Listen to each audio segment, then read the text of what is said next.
우리는 이사야서 중요한 우리가 세 단계를 여러분들이 좀 수학적으로 들릴지 모르겠지만 이 정황을 꼭 이해를 하셔야 됩니다. 1차원적 세관의 질서, 원인과 결과 법칙, 순종하면 복을 받고 불순종하면 벌을 받는 1차원적 세관 질서가 1장부터 39장까지.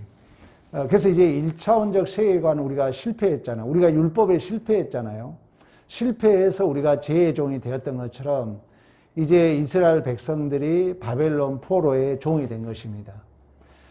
그들을 향하여 2차원적 세계관 질서가 뭐냐? 너희들은 기적적으로 구원받을 것이다. 너희들은 승리할 것이다. 너희들은 하나님의 은혜로 반드시 예루살렘으로 돌아올 것이다. 우리에게 이러한 구원의 은혜와 영적 비전과 승리를 약속하셨다는 것입니다. 그러면 그 약속대로 이제 이스라엘 백성들이 바벨론에서 예루살렘으로 돌아온 것입니다. 우리 역시 내가 능력이 있어서 구원받은 것이 아니라 하나님의 전적인 은혜와 선물로 우리가 구원받은 것처럼, 우리가 그 바벨론이 그 유브라데 강을 두르고 그 두 겹으로 엄청난 성이었지만 하나님의 초자연적인 역사로 바하사 페르시아의 고레스 마음을 감동시켜가지고 바벨론을 무너뜨리고 1차, 2차, 3차에서 이제 포로 귀환이 된 거예요. 이제 포로 귀환이 된 상태에서 우리가 56장에서 66장까지. 그러니까 오늘 본문은 구원받은 자들에게 주신 말씀이요, 구원받지 못한 자들에게 주신 말씀이요, 구원받은 자들에게, 이미 예루살렘에 돌아온 자들을 향하여 말씀하시는데 무엇인가 아쉬움이 있는 거예요. 자, 우리 다시 봅니다. 주여 주의 거룩한 영화로 훔쳐서 여호와여 우리 아버지시라 우리의 구속자라 하였거늘. 그러니까 우리 하나님이 이스라엘의 아버지요 구속자라고 했다는 것입니다. 지금 여전히 이들이 어디에 와 있다고요? 예루살렘에 돌아왔음에도 불구하고. 그러니까 예루살렘에 돌아왔음에도 불구하고 여전히 무엇인가 그 아쉬움을 느끼는, 이미 그 2차원적 세관의 질서, 너희들은 기적으로 은혜로 구원받고 승리하고 돌아올 것이라는 그 약속을 받고 막상 돌아왔으면은 아무 문제 없고 평탄할 줄 알았는데, 우리 하나님이 우리 아버지시고 우리의 구속자라고 약속했잖아요. 그런데 무엇인가 나는 아직도 부족함을 느끼는. 그래서 17절 여호와여 어찌하여 주의 길에 떠나게 하시며, 내가 떠나 있는 것 같은, 구원 받았음에도 불구하고 여전히 못 받은 것 같은 이 안타까움, 이 갈등, 이 안숨, 이 현실. 원하건대 주의 종의 기업이 지파들을 위하여 돌아오시옵소서. 18절 주의 거룩한 백성의 땅을 우리의 원수의 성소를 유린하여 싸우니 우리 주의 다스림을 받지 못한 자 같으며, 이미 이들은 하나님의 나라에 돌아온 거예요. 이미 약속의 땅 그 예루살렘으로 돌아왔습니다. 우리도 이미 구원받았잖아요. 그러나 우리의 삶이 매일같이 하나님이 나를 다스리는 것 같지 않는 것 같은 그 삶은 무엇인가? 오늘도 여러분은 온전히 주의 말씀에 순종하고 승리했습니까? 순간순간 우리는 또 좌절하고 실패하고 하나님이 없는 것 같은 그런 우리의 삶을 오늘 경험하고 이 자리에 왔잖아요. 주의 이름으로 일컬음을 받지 못한 자 같이 되었나이다. 내가 구원받았음에도 불구하고 감히 하나님 나 구원받았어요, 나 아무 죄가 없어요, 당당하게 말하지 못한 그 삶의 현실. 지금 현재 범죄로 인하여 주의 은총을 받지 못하는 비참한 실상을 고백하며 구원받아서 하나님의 2차원적 약속이 실현돼서 예루살렘에 돌아왔지만 다시금 그 주님의 구원의 은혜를 간구하고 있는 현실. 우리 역시 구원받았지만 아직 그래도 주님 나 좀 도와달라고. 여러분의 기도가 승리와 자랑이 많은 것보다도 매 기도할 때마다 주님 오늘 또 내가 실수했습니다, 오늘 또 내가 못났습니다, 오늘 또 주님 나 부족합니다, 나 좀 도와주세요 하는 이 현실, 오늘 본문과 동일한 현실입니다. 그러니까 우리 이 선지자는, 지금 이사야는 우리를 대신해서 여호와 하나님 앞에 무엇인가 간절히 기도를 요청해요. 나 좀 도와달라고. 아버지가 우리 아버지라 했잖아요. 우리 구속자라 했잖아요. 그러나 여전히 우리가 뭔가 다짐을 받지 못한 것 같고 주의 이름으로 일컬음을 받지 못한 자 같은 이 현실은 무엇입니까? 19절 얘기하고 있잖아요. 그러면 이러한 기도의 목적은 우리가 다시 이제 1절로 갑니다. 1절. 1절부터 우리 6절, 5절까지 봅니다. 1절부터. 에돔에서 오는 이가 누구냐? 붉은 옷을 입고 보스라에서 오는 이가 누구냐? 이 말은 에돔은 대적을 상징합니다. 보스라는 에돔의 도시입니다. 그러니까 대적을 물리치고 대적을 무찌르고 대적을 위하여 피를 흘리시고 공의를 실현하고 능력을 해가는 자가 누구냐? 2절. 내 의복이 붉으며 내 옷이 포도즙을 밟은 자 같으나, 그러니까 이 대적을 죽이기 위하여 포도주를 밟은 자 누구겠어요? 하나님이죠. 우리로 말하면 우리를 위하여 피 흘리신 누굽니까? 예수라는 거죠. 예수. 그러니까 이 예수가 여전히 지금 이 종말의 구원의 완성을 이루고자 하기 위하여 이 대적을 물리치고 대적을 위하여 피를 흘리고 내가 노함으로 말미암아 무리가 밟았고 분함으로 말미암아 짓밟았으므로 그들이 선혈이 내 옷에 튀어 내 의복이 다 더럽혔습니다. 이 말은 뭐냐면 대적을 물리침으로 말미암아 그 대적의 피가 내 옷에 지금 튀었다는 거예요. 3절 만민 가운데 근데 뭐라냐면 나와 함께 한 자가 없다. 우리 하나님이 우리 주님이 구원을 이루시기 위하여 대적을 물리치고 대적을 죽임으로 말미암아 그 피가 내 옷에 튀었는데 나와 함께 한 자가 없다. 4절 내 원수의 갚은 날에 내 마음에 있고 내가 구속의 해가 왔으나 구속 원수를 갚는 날 내가 본즉 도와주는 자도 없고 붙들어주는 자도 없으며 이상하게 여기에 내 팔이 나를 구원하며 내 분이 나를 붙들었습니다. 자, 이 말은 뭐냐면은 종말은 심판은 역설은 무슨 얘기예요? 심판을 또 다른 말은 뭐예요? 우리 입장에서 뭐예요? 구원이죠.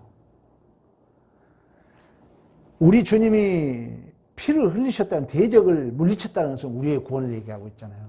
그러니까 종말은 예수가 피를 흘리시고 죽으시고 우리가 구원받았지만 아직 완료되지 않는, 우리는 지금 예루살렘에 돌아왔잖아요. 이스라엘 백성들은 우리가 구원받았잖아요. 구원받았는데 여전히 우리는 하나님의 다스림을 못 받는 것 같고 무엇인가 아까 우리가 15절에서 19절 말씀했던 것처럼 다스림을 못 받는 것 같고 내가 주의 이름으로 일컬음을 못 받는 것 같은 우리의 현실. 근데 그 현실에 대한 주님을 기도하는 그 기도의 목적이 다시금 이제 1절부터 얘기해주고 있는데 우리 주님이 우리 하나님이 심판을 지금 완료시키고 있다는 거예요. 우리 하나님이 구속의 목적을 이루고 있다는 거예요.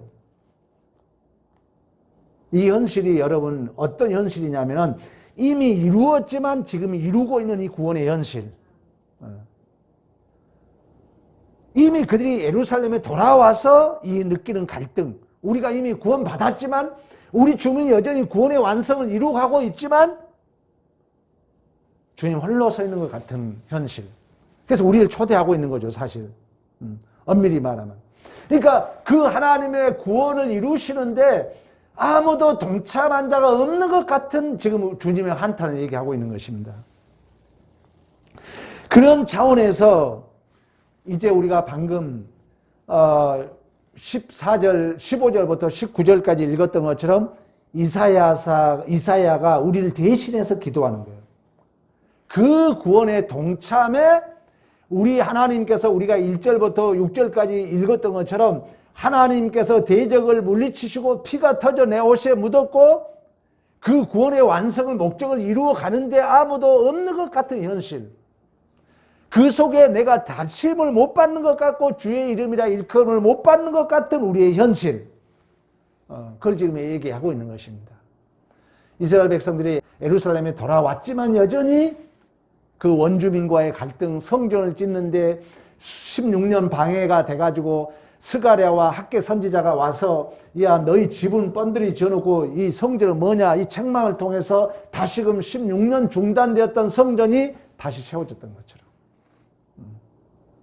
우리가 하나님의 자녀로서 이렇게 완성되어 가는 부분이 그냥 아무 일 없이 순조롭게 진행되지 않는 현실을 우리에게 오늘 본문에 말씀해주고 있는 것입니다. 이 부분에 대해서는 제가 이미와 아직에 대한 내용으로 수없이 얘기했습니다. 우리는 이미 이스라엘 백성들이 예루살렘에 돌아왔지만 아직 그 1차원적 세계관의 질서, 여전히 율법의 요구함을 받고 있고 2차원적 세계관의 질서의 그 약속으로 왔지만 여전히 승리와 구원의 그 감격, 은혜를 온전히 누리지 못한 현실. 우리도 마찬가지잖아요. 우리도 구원받았지만 여전히 여러분 오늘도 하나님의 법을 어겼잖아요.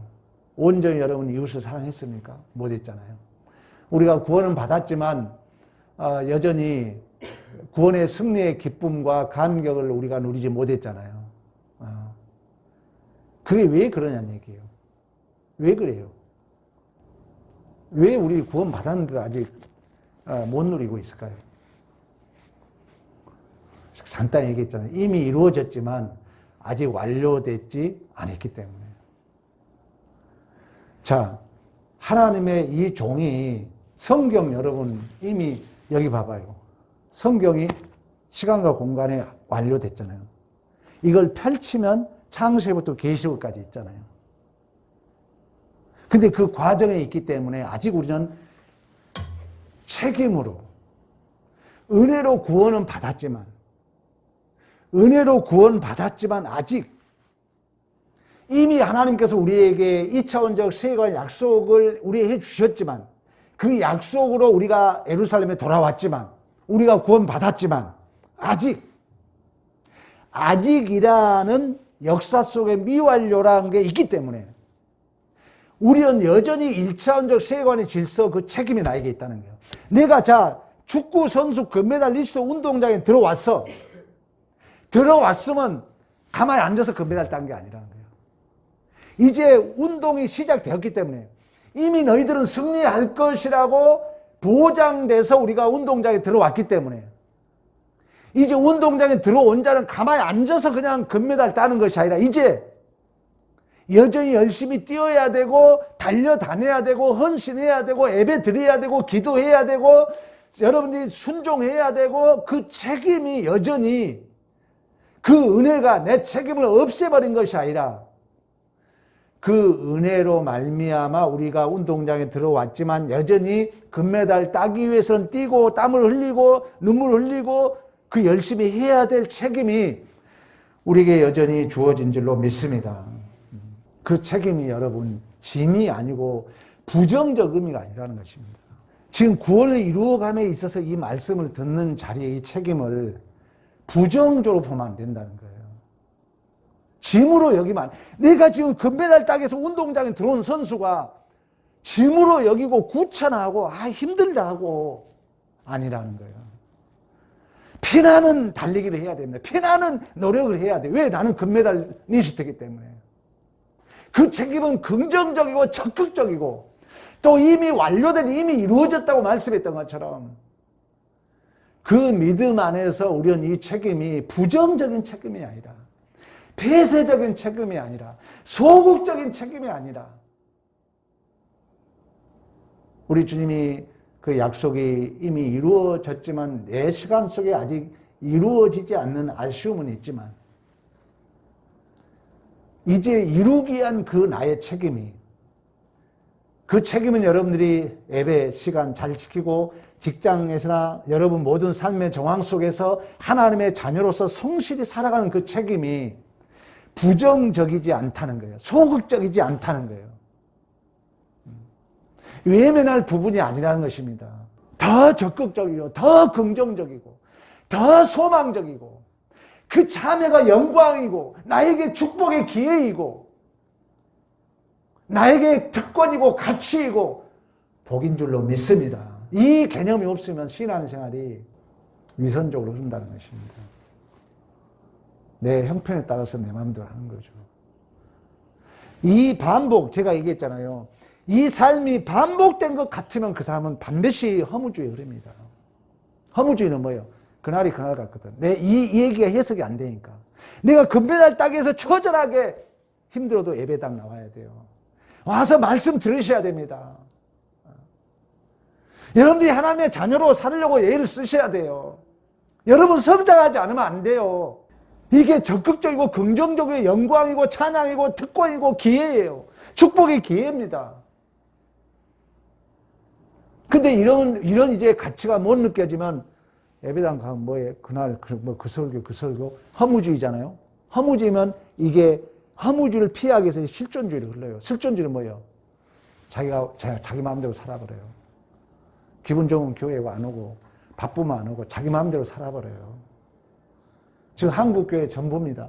80, 90% 이선 가식. 왜 이 현실을 이해 못하면?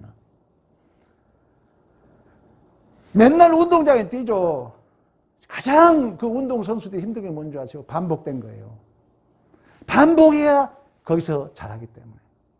우리 예배, 우리의 삶도 마찬가지예요. 그날이 그날 같아요. 이걸 여러분들이 이 정황을 이해 못하면 허무주의로 빠집니다. 가도 그저 그러는데 왜? 내가 성장하는 경험이 없으니까. 내가 처절하게 말씀 붙들고 순종하고 헌신하고 이 책임에 대한 진정한 복을 못 누리니까. 허무주의. 가봤자 예배 참석해봤자 허무주의에 빠는 거죠. 그 허무주의에서 이제 탈피하고자 자기 마음대로 자기 실존, 자기가 이제 그 절대자의 자리에 실존주의로 앉아있는 거죠. 아닙니다, 여러분. 우리는 이 책임이 우리에게 영광이고 우리에게 기쁨이고, 왜? 우리 하나님이 2차원적 세계관의 약속의 질서가 예수를 통해서 이루셨잖아요.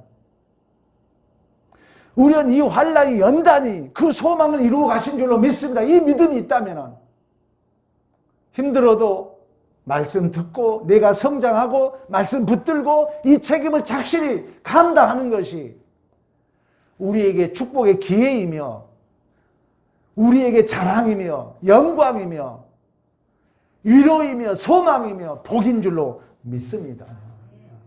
맞는 얘기잖아요. 믿음이 성장하지 않으면요, 자기가 자기를 못 견뎌요. 자기가 자기를 못 견딘다. 믿음이 성장하지 않으면. 반드시 우리가 성장해야 돼요. 그래서 여러분, 한 율법사가 물어요. 어느 율법사가 선생님, 주님, 영생을 무엇으로 영생을 얻습니까? 그랬더니 우리 주님이 뭐라 합니까? 율법에 무엇이나 기록했느냐? 율법에 뭐라고 얘기하느냐 물어요. 그러면서 우리 주님이 뭐라냐? 그 영생의 그 책임이 뭐냐? 율법을 지키는 게 아니라는 거예요. 여러분들이 지금 교회 규칙 지키기 위해서 이 자리에 온 게 아니라는 거예요. 그런 책임이라면은 나에게 짐이 오죠. 우리 주님이 그 대답을 뭐라고 합니까? 하나님을 사랑하고 이웃을 사랑하는 거라고 그래요.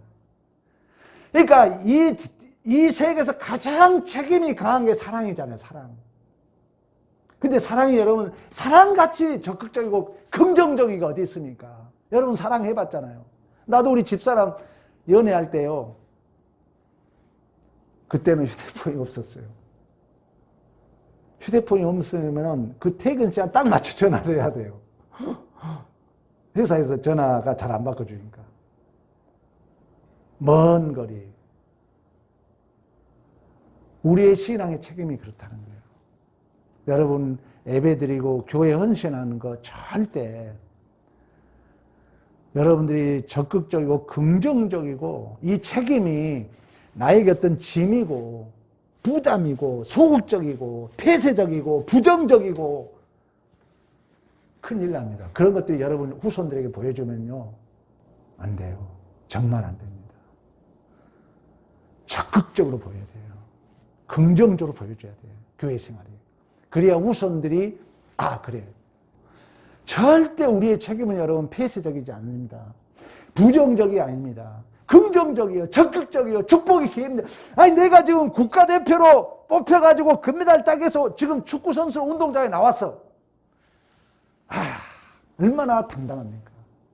그 책임은 물론 땀을 흘려야 되고 전반 45분, 후반 45분 뛰기는 정말 지치고 힘들고 또 뛰다 보면 다리도 부러지고 삐고 그런 고난이 있지만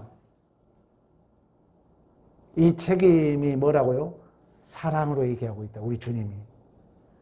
야, 영생을 어떻게 해야 구원받습니까? 율법이 뭐라고 하느냐? 율법을 어떻게 읽고 있느냐? 그 영생은 사랑이다 그러는 거예요. 사랑의 관계라는 거예요. 우리의 책임이, 구원받은 책임이 너는 하나님의 아들이기 때문에, 너는 나의 신부이기 때문에 그 책임을 긍정적이고 적극적으로 순종하라는 거예요. 남편이 부부간에 서로 살 때 폐쇄적이고 아내가 남편을 위해서 밥 해주는 이 책임을 아이고 힘들어 해가지고 막 대충 해주고 그렇습니까? 남편을 위해서 우리 사모도 힘든 직장생활 하지만 진짜 애를 써요. 어쨌든 간에 그 남편을 잘 먹여서 건강하게 살려고 우리의 책임이라는 것입니다. 여러분, 신앙의 책임이라고요. 이런 믿음을 가지면요, 어둠이 물러가요. 교회 생활에 그 무거운 짐이 사라진다고요. 그래서 믿음의 문제로 하는 것입니다. 이처럼 여러분, 하나님께서 우리에게 주신 은혜라는 것은 내 책임을 면제시켜 주는 게 아니에요. 하나님의 은혜라 해서 환난을 면제시켜 주지 않는다는 것입니다, 여러분. 은혜로 구원받았잖아요. 은혜로 축구선수 들어왔잖아요. 국가대표 들어왔잖아요. 이제 은혜로 들어왔으면 그 책임은 더 긍정적이고 더 적극적이고 더 열려있고 더 소망적이고 더 희망적이고 결국 그 책임은 영광을 이해하고 찬송을 이해함인 줄로 믿습니다. 얼마나 여러분 감사할 일이에요. 오늘 이 시간 여러분 어둠을 물리치세요. 교회 생활에 부정적인 거 물리치세요. 여러분들의 책임을 소극적인 거 물리치세요. 그건 잘못 배운 것입니다. 우리 예수님이 히브리서에 우리 한번 찾아볼까요? 히브리서 5장 8절 우리 9절까지 합독합니다. 시작. 그가 아들이시면서 받으신 고난으로 순종함을 배워서 온전하게 되었은즉 자기에게 순종하는 모든 자에게 영원한 구원의 뭐가 되었다? 근원이 되었다. 자, 여기 보세요. 이제 우리 주님이 아버지 뜻에 순종해야 할 책임을 짐으로 온전히 이름으로 모든 사람들에게 구원의 근거가 되었다는 거예요. 그러면 그 책임이 아무 고난도 없고 환난도 없고 그 책임이 모든 게 면제해 준 게 아니었다는 거예요. 그 수치, 멸시, 아픔, 옷 벗김, 뺨 맞음, 너 하나님의 아들이냐 내라보라는 조롱.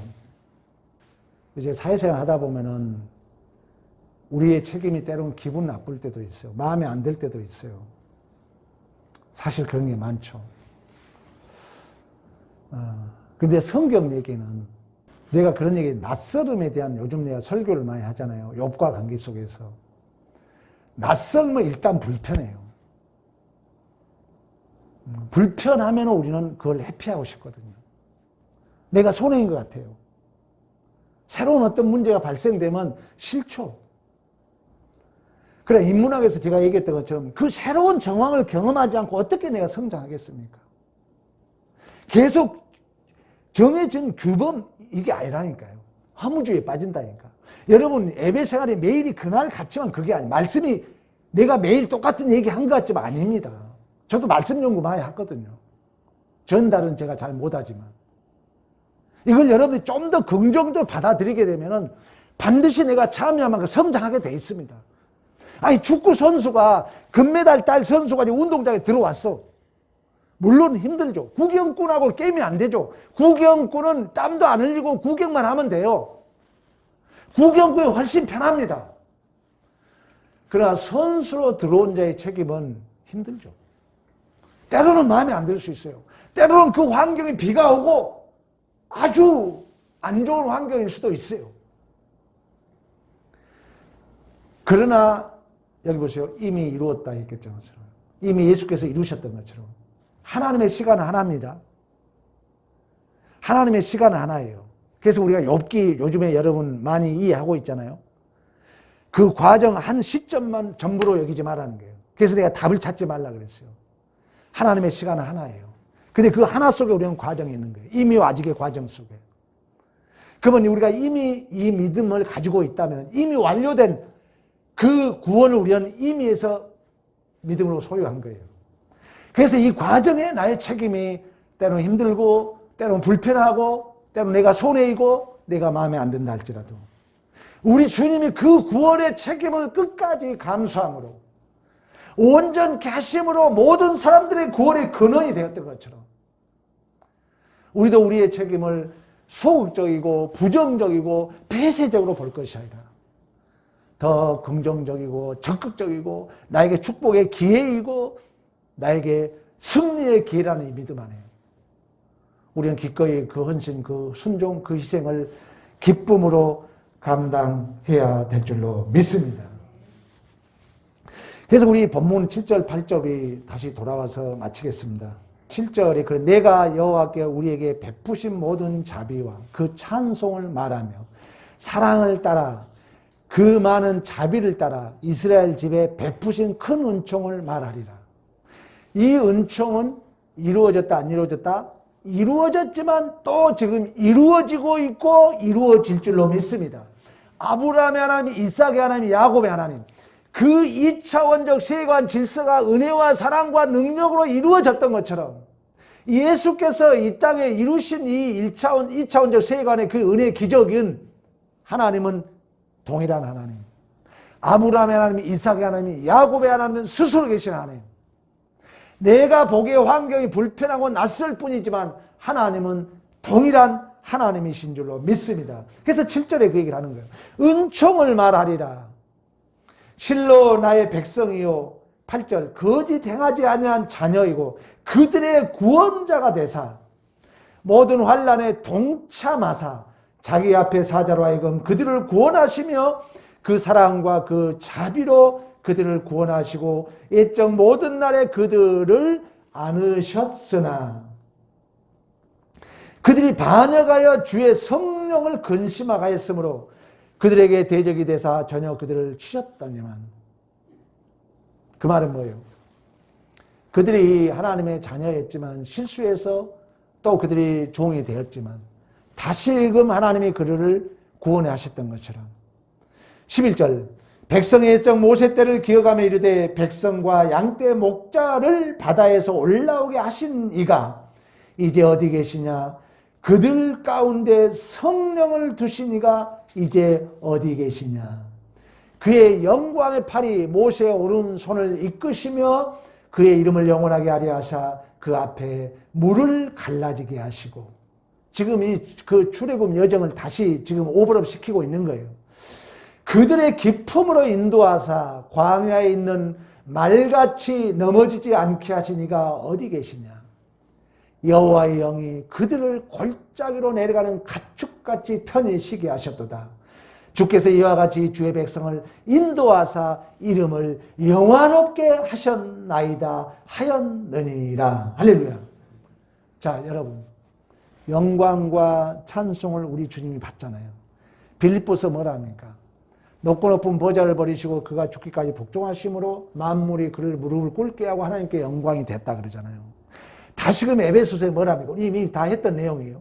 하나님이 만세전으로 예정하시고 예수 안에서 구속하시고 성령의 인치심을 통하여 영광과 찬송을 받으시게 하려 하심으로 말씀했던 것처럼 우리가 지금 이미와 아직의 이 중간 시대 속에 우리의 책임이 때로는 불편하고 못마땅하고 이해되지 않고 힘들고 어려웠지만 그 책임은 내가 우리 하나님의 영광을 받기 위함이고 찬양을 받기 위함이고 그 책임은 소극적이고 폐쇄적이고 부정적인 책임이 아니라 이미 우리 주님께서 이루셨던 것처럼 그 믿음 안에 그 책임은 승리를 위함이고 영광을 위함이고 나에게 복을 위한 특권의 기회이고 내가 성장할 수 있는 복이며 가치이며 내가 하나님의 자녀로서 그 책임을 다하는 우리의 특권인 줄로 믿습니다.